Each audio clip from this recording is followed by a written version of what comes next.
Olá, meus queridos irmãos e irmãs, meus queridos amigos, minhas queridas amigas, enfim, meus queridos que nos assistem através dos canais da IBCT, propriamente do YouTube, nesse primeiro dia da semana. Queremos manifestar a nossa gratidão gratidão a Deus, por podermos estarmos juntos em mais uma oportunidade na Escola Bíblica Dominical. Desta feita para estudarmos juntos o Evangelho de João. A designação da nossa classe é Evangelho de João, Introdução ao Evangelismo Pessoal. Portanto, estaremos ao longo desses próximos meses, neste semestre, na verdade, mês de fevereiro, março, abril, maio e junho. Serão longos meses, serão 21 encontros, que passarão rapidamente. 21 encontros. Começa hoje, dia 6 de fevereiro, e finda no dia 26 de junho. Ao longo desses 21 encontros, nós estaremos tendo a oportunidade de estudarmos o Evangelho segundo nos escreveu João, sempre levando em consideração que, por este Evangelho ser um dos mais lidos no mundo todo e mais distribuídos, ele nos dá a condição de partirmos sempre para entregar um Evangelho de João àquelas pessoas que ainda não conhecem o Senhor Jesus, e dali iniciarmos um relacionamento que leve esta pessoa ao conhecimento do Mestre. Tá certo? Esse é o nosso objetivo aqui, e para isso estamos dando o primeiro passo na manhã deste domingo. Portanto, vamos, nesse momento, buscar a Deus, porque Ele é quem nos conduz. Senhor Deus, Pai de infinita misericórdia, nós te damos graças, manifestamos a nossa gratidão ao Senhor, porque aprove ao Senhor que muitos corações se movimentassem para que pudéssemos estar nesta manhã, iniciando mais esta jornada. E nós queremos, ó Deus querido, vos rogar que, assim como teu Santo Espírito conduziu João, assim como todos os apóstolos e todos os teus servos até os dias de hoje, esse mesmo Espírito nos impulsione a estudarmos, a refletirmos e, sobretudo, a colocarmos em prática os teus santos ensinamentos através da tua palavra. Ó Deus, nós te rogamos neste momento por toda a Escola Bíblica Dominical da Igreja Batista Central de Taguatinga, por todos os professores e por todos os alunos. Nós te rogamos, ó Deus, que o Senhor, ó Pai, abençoe-nos a todos e nos conduza, ó Pai, sempre caminhando sobre a sua estrita orientação. Assim te oramos, agradecidos no nome precioso do Senhor Jesus. Amém. Queridos irmãos, como já dissemos, estaremos empreendendo esta jornada. É uma jornada bastante importante. E nós carecemos de suas orações. A princípio, estamos o pastor Simvaldo e eu. Pastor Simvaldo Farias de Araújo, pastor de famílias de nossa igreja, e eu, este que vos fala, Luiz Washington. Somos membros da IBCT, para aqueles que não são da IBCT e estão nos assistindo nesse momento, somos professores da EBD. E importa-nos, ó Deus, importa-nos, meus queridos irmãos, juntos caminharmos para que aprendamos e coloquemos em prática o Evangelho segundo nos escreveu o apóstolo do Senhor Jesus, o discípulo amado, João. João Evangelista, e não João Batista. Vamos, inicialmente, tecer considerações sobre o Evangelho de João propriamente. Como já dissemos, ele é tido pelos estudiosos como o livro mais lido do mundo. Nele nós encontramos o versículo que certamente é o mais pregado em todo o mundo, João 3,16. Ele, diferentemente dos evangelhos sinóticos, evangelhos escritos por Mateus, Marcos e Lucas, ele é singular. Por quê? Porque ele apresenta ao Senhor Jesus como Deus. Evangelhos sinóticos, porque nos lembra a palavra sinopse. Quando nós queremos conhecer um filme, queremos conhecer um livro, nós buscamos ler a sua sinopse, ou seja, um resumo, uma visão geral. E esses evangelhos sinóticos, eles apresentam uma visão geral. Há muitas semelhanças entre si, né? São praticamente os mesmos milagres que são narrados, as mesmas curas, as mesmas palavras de exortação, enquanto que o Evangelho de João destaca-se por ser, como já disse e vou repetir, singular. Ele é diferente dos demais. Nós vamos aprender isso ao longo desses próximos encontros, tá certo? Mateus, ele apresenta ao Senhor Jesus como rei, porque ele escreve aos judeus, e os judeus esperavam um rei que os livrasse do jugo a que eles estavam submetidos, né? E Marcos, ele descreve, ele cita o Senhor Jesus como sendo um servo, porque ele escreve aos romanos, e os romanos era a nação que dominava todo mundo daquela época. Já Lucas, escrevendo aos gregos, ele cita o Senhor Jesus como um homem perfeito. Porém, João, ele escreve aos judeus e a todos os demais povos, aos gentios, e apresenta o Senhor Jesus como Deus. Segundo Hernandes Dias Lopes, este estudo nos possibilitará sermos conduzidos até a presença do Senhor Jesus, de modo que, como se estivéssemos no templo, nós pudéssemos visualizar ou estarmos como aquele sacerdote que entrava uma única vez por ano.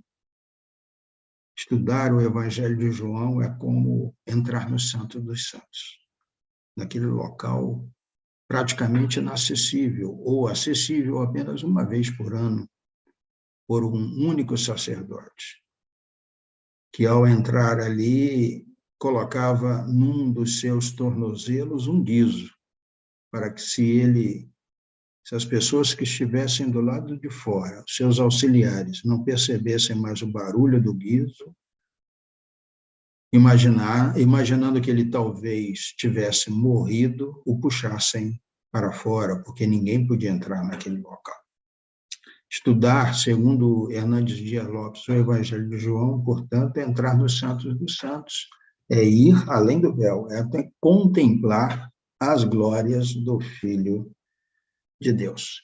Este Evangelho foi escrito ao fim do primeiro século. Os autores colocam entre os anos 80 e 100, e certamente pelo apóstolo João, após todos os demais apóstolos terem sido martirizados, e bem depois dos evangelhos sinóticos, que já estavam circulando nas igrejas daquela época por mais de 40 anos. Agora que falamos sobre esse evangelho, sobre o qual nos debruçaremos ao longo desses próximos encontros, vamos falar sobre o autor dele, João. João, irmão de Tiago, filho de Zebedeu, que era um empresário da pesca ali no Mar da Galileia, também conhecido como Mar de Tiberíades ou Mar de Genezaré. É importante salientar que foi sobre este mar que Jesus caminhou sobre as águas. Ele era apóstolo, João, apóstolo de Jesus, e com Pedro e com Tiago, seu irmão, formavam o grupo mais íntimo do Mestre. Estiveram com Jesus na ressurreição da filha de Jairo. Jesus, ao chegar na casa de Jairo, ele pede que João, Pedro e Tiago entrem com ele, mais os pais, no quarto onde estava a filha de Jairo, segundo o Senhor Jesus dormia. Também esses 3 apóstolos estão presentes ali no Monte da Transfiguração, Marcos 9:2. E esses 3 apóstolos estão próximos de Jesus na sua agonia no Jardim do Getsêmani, Marcos 14:33. Portanto, João era um dos mais íntimos, é citado como os mais íntimos de Jesus. Em João 13:23, diz-nos assim: um deles, o discípulo a quem Jesus amava, estava reclinado ao lado dele, ali na Santa Ceia. Foi João quem se inclinou, portanto, sobre o peito do Mestre durante a última ceia. Foi ele quem acompanhou o Senhor Jesus ao seu julgamento, enquanto os demais discípulos fugiram e Pedro, que estava com ele, o negaria. João estava ali por perto do Mestre. Diz-nos assim, João 18:15, Simão Pedro e o outro discípulo estavam seguindo Jesus. Por ser conhecido do sumo sacerdote, esse discípulo, João, entrou com Jesus no pátio da casa do sumo sacerdote. De todos os apóstolos, foi ele o único que esteve ao pé da cruz para ouvir a mensagem do Senhor, solicitando, encarecendo a ele que cuidasse de Maria, sua mãe. Assim, vemos o registro no capítulo 19, versículo 25. Perto da cruz de Jesus estava sua mãe, a irmã dela, Maria, mulher de Clopas, e Maria Madalena. Versículo 26. Quando Jesus viu sua mãe ali, e perto dela o discípulo a quem ele amava, disse à sua mãe: aí está o seu filho. E no versículo 27 ele diz assim: e ao discípulo, aí está sua mãe. Daquela hora em diante, o discípulo a levou para casa. Tá certo? Então, ainda, mesmo assim, esses fatos inegáveis de que João era muito próximo de Jesus, depois da ascensão de Cristo, João veio a se tornar um dos grandes líderes da igreja de Jerusalém, ao lado de Pedro. E existem várias passagens que falam sobre isso. Em Atos 1:13, logo após a ascensão do Mestre, diz-nos assim a palavra: quando chegaram, subiram ao aposento onde estavam hospedados. Achavam-se ali presentes Pedro, João, Tiago e André, Filipe, Tomé, Bartolomeu e Mateus, Tiago, filho de Alfeu, Simão, o Zelote, e Judas, filho de Tiago. Os 11 estavam ali. Em Atos, capítulo 3, versículo 1, nós temos aquele episódio muito conhecido. Certo dia, Pedro e João estavam subindo ao templo na hora da oração, às 3 horas da tarde.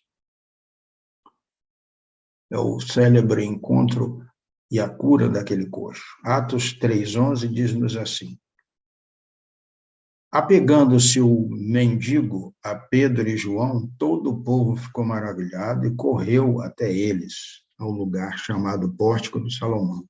Então, de Atos 3, 1 até 11, nós temos a narrativa desse episódio tão importante e relevante para os primeiros passos da igreja em Jerusalém.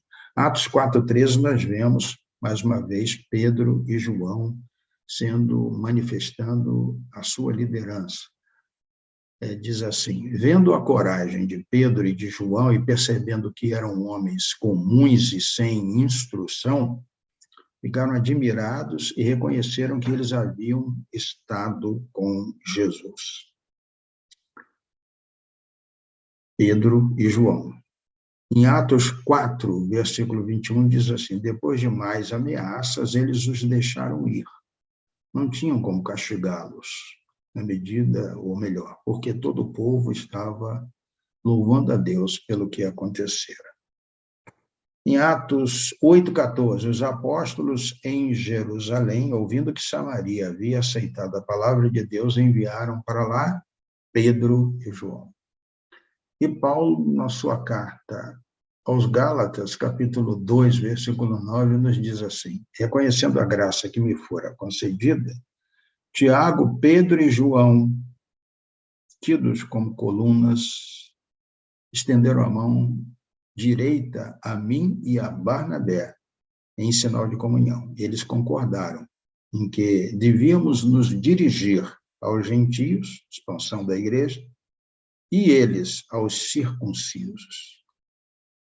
Amém? Uma série de registros que mostra que João, juntamente com Pedro e com seu irmão Tiago, eram colunas da igreja. De acordo com a história da igreja, de acordo com a tradição, João, depois de estar em Jerusalém por longos anos, mudou-se para Éfeso, onde viveu os últimos anos de sua vida. Também viveu ali como líder da sua igreja local.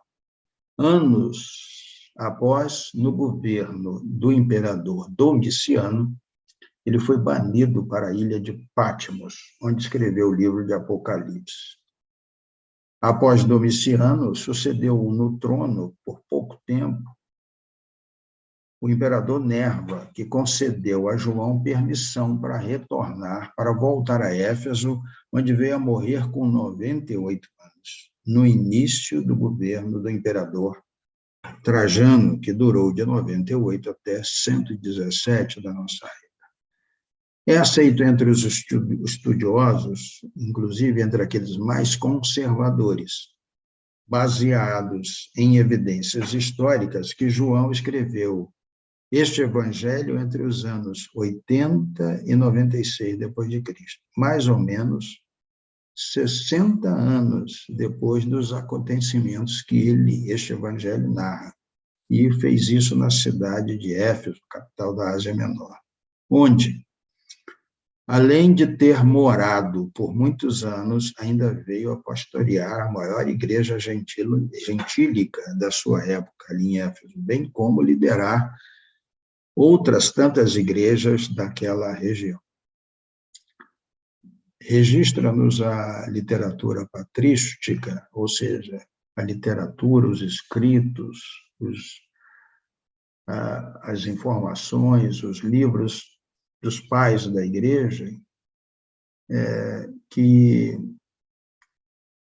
o apóstolo, morando em Éfeso, teria sido algo de um relato de Jerônimo, um dos pais da igreja, que deixou o seguinte registro: permanecendo em Éfeso até uma idade avançada, podendo ser transportado apenas nos braços dos seus discípulos e incapaz de pronunciar muitas palavras, já bem velhinho, portanto, João costumava dizer: não muito mais que filhinhos, amai-vos uns aos outros. E ele repetia isso muitas vezes. Por fim, os discípulos que ali estavam, ao longo de todo aquele tempo, de todos aqueles meses, anos, Cansados de ouvirem sempre as mesmas palavras, eles perguntaram: Mestre, por que sempre dizes isto?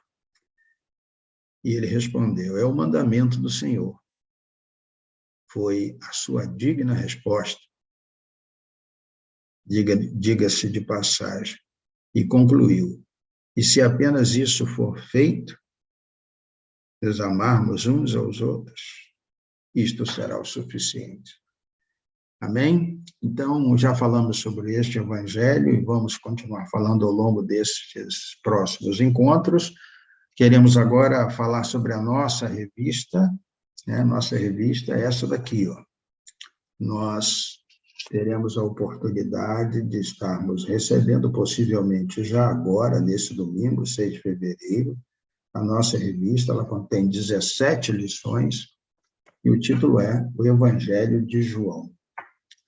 Ela aborda 17 lições, mas nós teremos 21 encontros, portanto, serão umas 4, ou porque abordaremos uma mesma lição mais de uma vez, ou porque estaremos criando outros títulos para que possamos ir até o dia 26 de junho, último domingo do mês de junho, portanto, deste semestre, tá certo?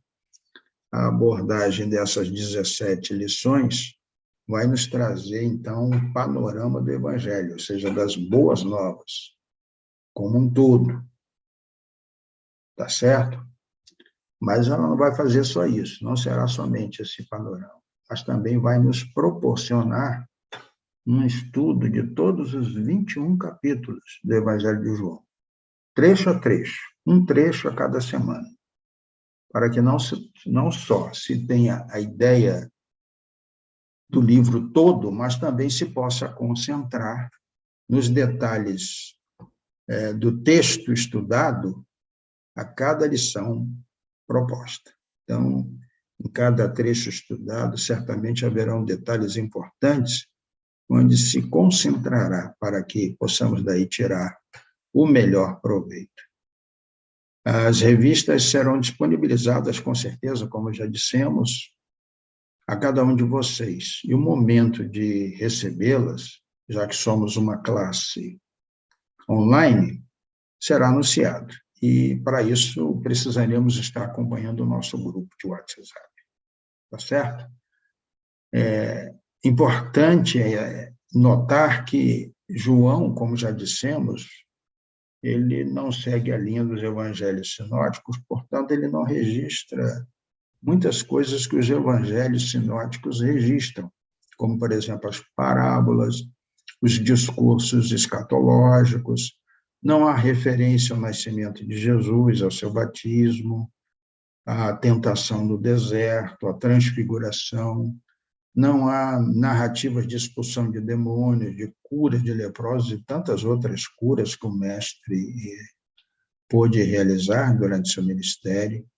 Não se faz menção à lista dos apóstolos, à instituição da ceia e à sua agonia no Getsemane, além da sua ascensão aos céus. Mas João, por ser singular, registra. Ele faz uma descrição do Cristo pré-existente, lá na eternidade, e sua encarnação, na atualidade. Isso nos primeiros 18 versículos do capítulo 1. Ele faz o registro do milagre das bodas de Caná. Ele faz o registro de uma conversa muito interessante de Jesus com Nicodemos acerca do novo nascimento, com 21 versículos. Ele também, ao longo de 42 versículos, ele tem um encontro com a mulher samaritana. E ali desenvolve-se uma conversa cheia de preciosidades, de ensinamentos para a nossa alma. Ele faz menção da cura daquele paralítico no tanque de Betesda. Ele faz o discurso sobre o fato de que ele é o pão da vida, desde o versículo 22 até o 71, no capítulo 6. Ele fala sobre o fato dele ser a água da vida, são apenas 2 versículos. Sobre ser o bom pastor, já são 39 versículos. Ele narra a ressurreição de Lázaro, 46 versículos. A cerimônia do lava-pés, no momento da ceia, são 15 versículos. A oração sacerdotal, uma das mais lindas orações que o mestre pronunciou acerca dos seus discípulos. São 24 versículos.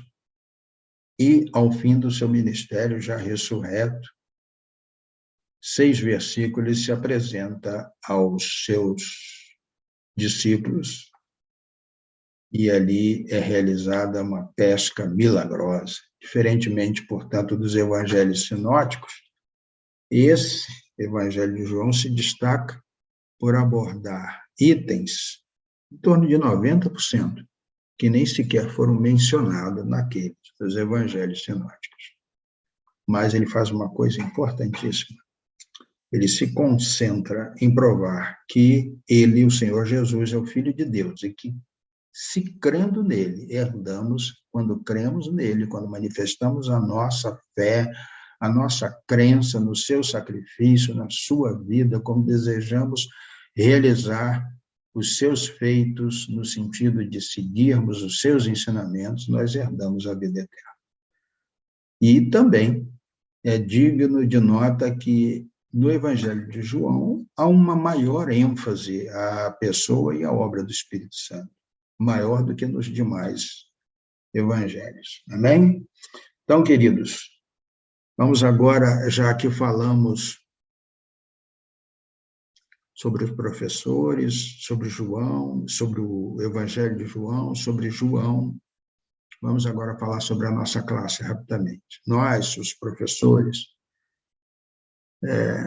rogamos ao Pai que Ele nos abençoe com as suas mais profusas bênçãos, não somente sobre nós, professores, mas sobre cada um de vocês que se matricularam, tendo em mente a cada dia continuar conhecendo o Filho de Deus sob a ótica do discípulo amado.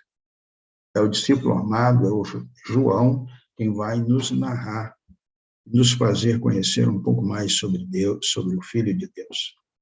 Então, pedimos a vocês, queridos alunos, a contínua intercessão, não somente por nós, seus professores, mas também por todos os demais professores e alunos da IBD, de nossa igreja, a IBCT, bem como pelo líder do nosso Ministério de Educação Cristã, nosso querido irmão Marlon Meira, tá certo? É importante que nós estejamos buscando não só estarmos aqui frequentando, participando, mas intercedendo por toda a nossa igreja. Ao longo dos próximos encontros, nós não temos o propósito de fazê-los se sentirem apenas como ouvintes contumazes, como eu estou fazendo aqui agora. Não quero assim proceder. Que é um ouvinte contumaz? É aquele que é costumeiro, habitual, ele sempre está ouvindo, mas queremos permitir que vocês interajam conosco, mesmo online.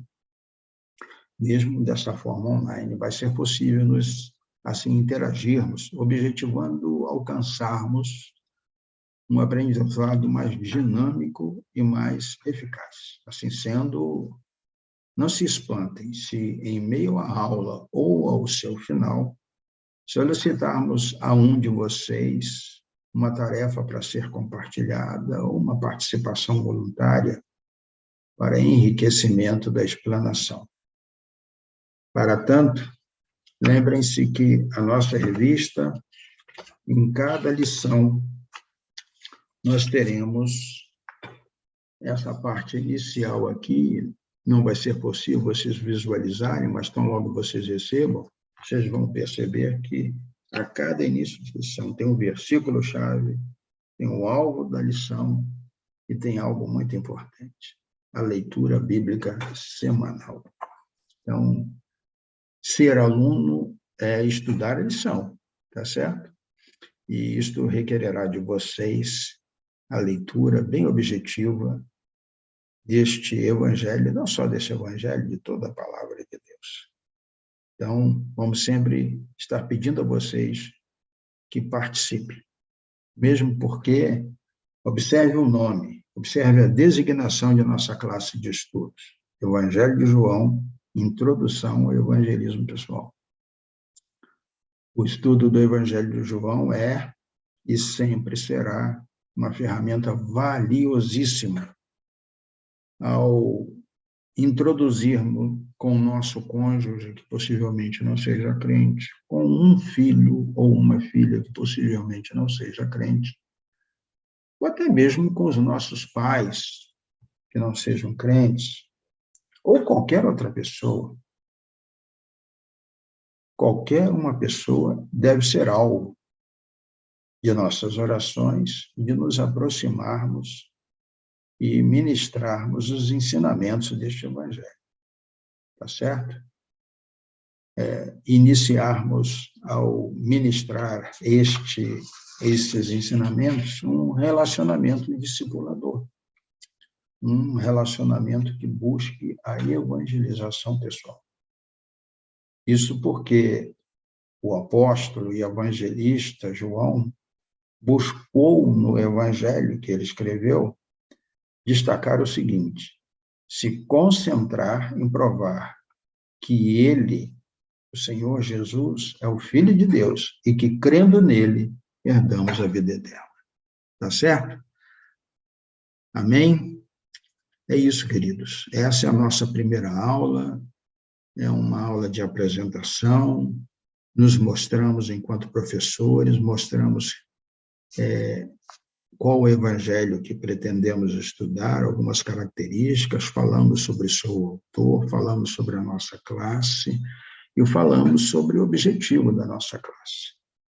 Assim como João, nós temos que ensinar aqueles que nos cercam e que ainda não conhecem ao Senhor Jesus, que ele é o Filho de Deus e que, se crermos nele, herdamos a vida eterna. Tá certo? Vamos orar. Senhor nosso Deus, muito obrigado, Deus, por esse momento, por essa condição que tivemos de estarmos iniciando esse estudo. Nós te agradecemos por todos aqueles que já se matricularam e que vão se matricular. E esperamos que todos, inclusive aqueles que já estão participando desse primeiro momento, divulguem, entre outros, para que venhamos a fazer uma grande rede de relacionamentos, onde estudar ao seu Filho amado, através do Evangelho de João, seja sempre uma premissa maior. Que, para tanto, o Senhor nos capacite, para que vivamos em união. Os tempos são maus e é preciso anunciar o teu santo Evangelho. Por isso, nós te agradecemos, louvamos o teu santo nome e vos rogamos que o Senhor nos capacite. Em nome de Jesus. Amém. Queridos, muito obrigado pela sua atenção. Muito obrigado porque pudemos estar juntos nesses momentos e nós queremos agora nos despedirmos. E no próximo dia 13, se Deus permitir, juntos estaremos aqui para estarmos estudando ao Santo Evangelho, ao Evangelho segundo nos escreveu João. E não só estarmos também aproveitando para lermos os demais evangelhos. Teremos oportunidades nesse mês de fevereiro de lermos, quem sabe, todos os 4 evangelhos, e assim estabelecermos as diferenças que existem entre eles. E logo após vem o livro de Atos dos Apóstolos, a continuidade, o início da Igreja do Senhor. Que o Senhor, para tanto, nos abençoe. Mais uma vez repetimos. Recebam o nosso abraço, que Deus os abençoe abundantemente. Tenham todos uma semana abençoada.